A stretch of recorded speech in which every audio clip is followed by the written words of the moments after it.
오늘은 인생의 후반기의 지혜와 하나님의 인도라는 주제로 하나님의 말씀을 나누겠습니다. 인생의 시간이 깊어질수록 하루하루가 더 소중하게 느껴지고 지나온 세월이 마음속에 여러 결을 남기기 시작합니다. 예전에는 분주함에 묻혀 보지 못했던 것들이 어느 순간 선명하게 다가오고 사소하게 여겼던 것들이 오히려 삶의 중심에 자리 잡는 변화를 경험하게 됩니다. 이러한 시기에 시편 90편의 기도, 우리에게 우리 날 계수함을 가르치사 지혜로운 마음을 얻게 하소서라는 말씀은 더 이상 먼 구절이 아니라 삶의 실감나는 고백으로 다가옵니다. 시간의 유한함을 깨닫는 순간 인간의 계획보다 하나님의 지혜가 더 절실해지고 스스로의 명철보다 주님의 인도하심이 더 간절해지는 때가 찾아옵니다. 잠언 3장 5절 6절은 이처럼 인생 후반기를 살아가는 이들에게 분명한 방향을 제시합니다. 전심으로 여호와를 신뢰하고 스스로의 명철에 기대지 말며 범사의 하나님을 인정할 때 주님께서 우리의 길을 곧게 하신다는 약속입니다. 이 설교가 필요한 이유는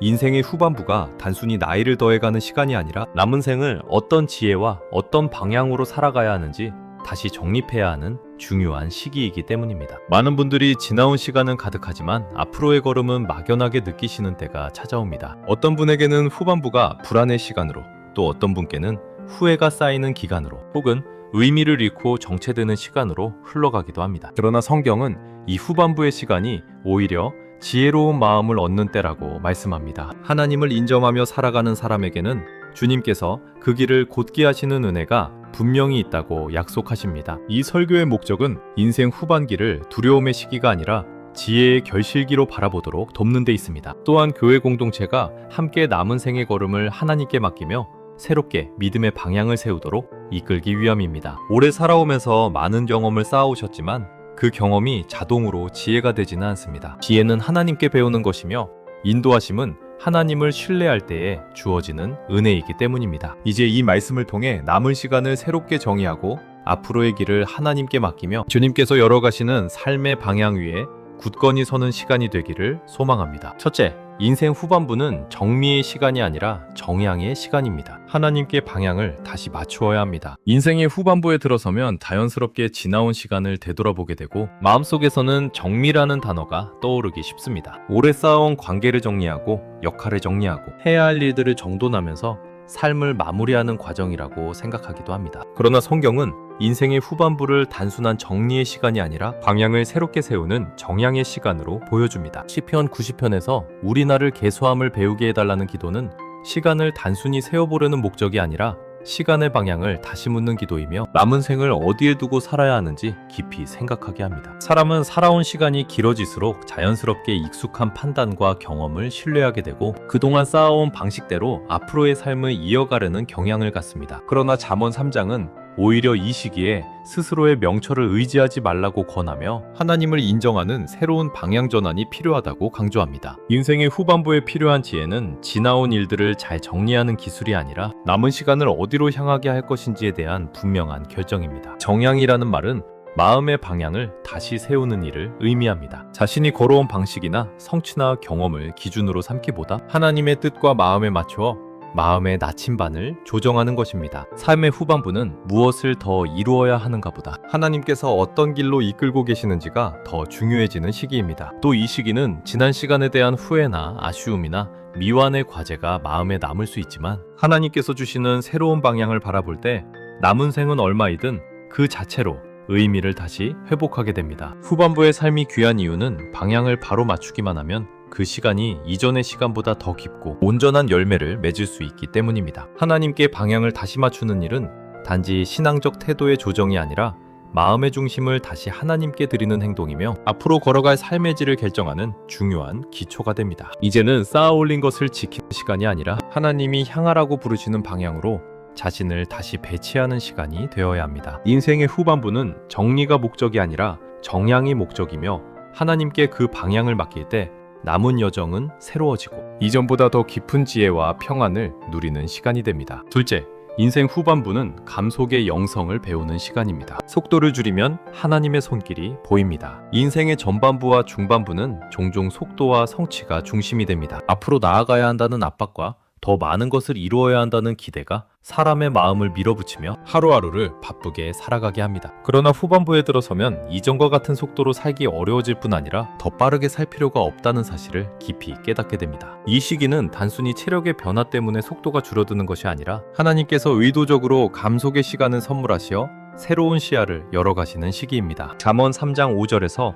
스스로의 명철을 의지하지 말라는 말씀은 곧 인간의 판단을 앞세워 서둘러 살아가는 삶의 방식을 멈추라는 요청과도 같습니다. 자기 생각이 최고라 여기던 속도는 어느 순간 하나님이 일하시는 섬세한 흐름을 놓치게 만들기 때문입니다. 그래서 후반부에는 서둘러 달리던 걸음을 잠시 멈추고 마음의 속도를 낮추어야 합니다. 그러면 비로소 지금까지 보이지 않던 하나님의 은혜가 시야에 들어옵니다. 감속의 영성은 단순한 멈춤이나 휴식이 아니라 하나님께서 이미 인도하고 계신 길을 천천히 따라가는 법을 배우는 과정입니다. 빨리 움직이던 삶에서는 주변을 세심하게 바라볼 여유가 없지만 속도를 줄이면 하나님께서 세밀하게 인도하신 흔적들을 발견하게 됩니다. 이전에는 당연하게 흘려보냈던 작은 감사의 순간들, 한 사람의 말이 주는 따뜻한 위로, 오래 함께해준 관계의 소중함 등이 감속 속에서 새롭게 빛납니다. 또한 감속은 자신을 내려놓는 법을 배우게 하는 은혜의 학교이기도 합니다. 사람은 대체로 자신을 믿을수록 속도가 빨라지고 하나님께 의지할수록 걸음이 차분해집니다. 하나님은 후반부의 감속을 통해 더 이상 자신이 인생을 이끌어가는 것이 아니라 하나님이 삶의 주인이심을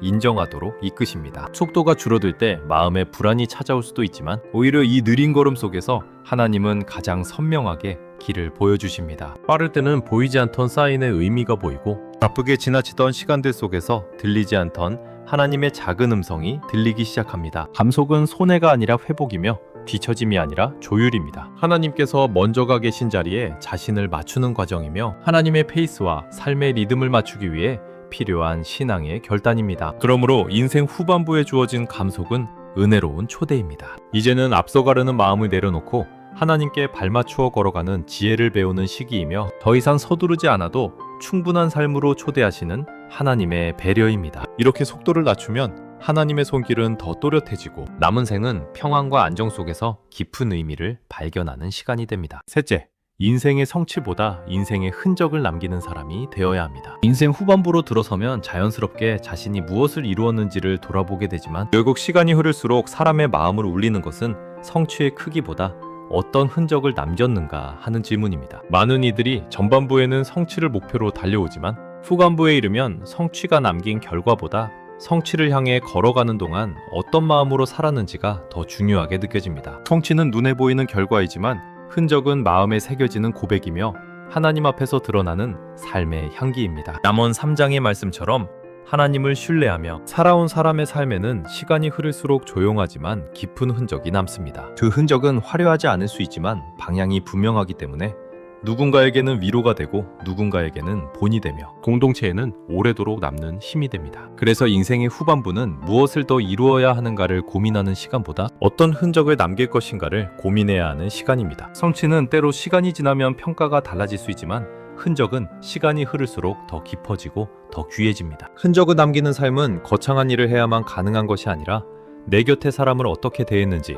관계 안에서 어떤 말을 선택했는지, 어려움 속에서도 믿음을 어떻게 지켜냈는지 같은 작은 영역에서 시작됩니다. 사람의 인생은 결국 이러한 작은 선택들이 모여 흔적이 되기 때문에 후반부의 삶은 작은 순간을 더 깊게 바라보며 살아야 합니다. 또한 하나님 앞에서 남기는 흔적은 남을 위한 선행이나 도덕적 행위의 결과를 말하는 것이 아니라 하나님을 향한 신뢰와 순종이 시간 속에 남긴 자취입니다. 하나님을 인정하며 살아온 사람은 눈에 보이는 업적은 크지 않더라도 마음의 깊이에서 나오는 따뜻함과 견고함을 남깁니다. 가족 안에서도 그 흔적은 사랑의 기억으로 남고 교회 공동체 안에서는 섬김의 기둥으로 세워지며 다음 세대에게는 믿음의 본보기로 전해집니다. 인생 후반부를 살아가는 모든 이에게 중요한 것은 이제 더 큰 성취를 바라보는 것이 아니라 지금부터라도 하나님 앞에서 아름다운 흔적을 남기는 삶을 결단하는 일입니다. 성취는 자신에게 돌아오지만 흔적은 다른 이들에게 흘러가고 하나님께 영광이 되기 때문에 후반부의 삶이야말로 흔적을 남기기에 가장 알맞은 시기입니다. 남은 생은 길어 보이지 않을 수 있지만 방향이 올바르면 그 시간은 충분히 깊을 수 있으며 작은 선택 하나도 의미 있는 흔적으로 남을 수 있습니다. 그러므로 인생의 후반부는 성취보다 흔적을 바라보며 하나님께서 기뻐하시는 열매를 남기는 시간이 되어야 하며 그것이 바로 지혜로운 후반부의 모습입니다. 말씀을 마무리하겠습니다. 인생의 후반부는 어느 순간 갑자기 찾아오는 변화가 아니라 천천히 다가오면서 마음의 깊이를 넓히는 하나님의 은혜의 시기입니다. 젊은 날의 속도와 분주함이 조금씩 멀어지고 하루하루의 의미가 더욱 선명해지는 이 시기는 하나님께서 사람을 다시 세우시는 특별한 과정이기도 합니다. 지나온 날들에 대한 해석이 새로워지고 남은 시간에 대한 감각이 달라지는 이유는 그 시기 속에 하나님의 손길이 담겨 있기 때문입니다. 그래서 후반부를 두려움으로 바라보지 않고 하나님께서 마련해 두신 새로운 여정으로 이해할 수 있어야 합니다. 삶의 무게가 깊어질수록 더 섬세하게 일하시는 주님의 인도하심을 신뢰하며 걸어갈 수 있고 남겨진 시간이 짧아 보일지라도 하나님께 맡겨드릴 때 그 시간은 다시 넓어지고 풍성해집니다. 인생의 어느 시점이든 하나님께서 사람을 향해 품고 계신 마음은 변하지 않으며 후반부의 시간 역시 하나님께서 아름답게 사용하시기를 기대하시는 귀한 자리입니다. 그러므로 이 시기에는 자신을 지나치게 평가하거나 지나온 시간에 얽매이기보다 하나님께서 앞으로 열어가실 삶의 방향에 마음을 두는 것이 필요합니다. 연약함이 더 크게 느껴질수록 하나님의 은혜가 더 선명해지고 가진 것이 줄어드는 듯 느껴질수록 하나님을 의지하는 마음은 더 깊어집니다. 그 믿음 안에서 후반부의 삶은 이전보다 더 단단해지고 더 강한 평안으로 채워집니다. 또한 이 시기는 주변을 돌아볼 여유가 생기고 작은 것에 감사가 깊어지며 하나님께서 사람을 다듬어 가시는 과정이 더욱 뚜렷하게 나타나는 시간입니다. 그러므로 후반부의 여정은 결코 소극적인 기다림이나 마무리의 시간이 아니라 하나님과 함께 걷는 또 한 번의 시작입니다. 하나님께서는 남은 시간을 통해 여전히 새로운 일을 이루실 수 있으며 그분의 인도하심을 따라갈 때 삶은 언제나 새로운 의미와 열매를 맺을 수 있습니다. 인생의 깊이가 쌓일수록 하나님께 더 가까이 가야 하고 하나님께 맡겨진 시간은 그 길이가 아니라 그 안에 담긴 신뢰와 순종으로 평가됩니다. 이제 남은 시간 위에 하나님의 마음이 흘러가도록 자신을 열어드리고 주께서 이끄시는 자리마다 기쁨과 평안을 누리며 걸어가는 은혜가 있기를 바랍니다. 하나님께서 지키시고 인도하시는 삶에는 후반부라 할지라도 여전히 가능성과 은혜가 가득하며 그 걸음 속에서 하나님은 언제나 사람의 삶을 새롭게 빚어가십니다. 그 하나님을 전적으로 신뢰하며 믿음으로 승리하는 여러분 되시길 축복합니다.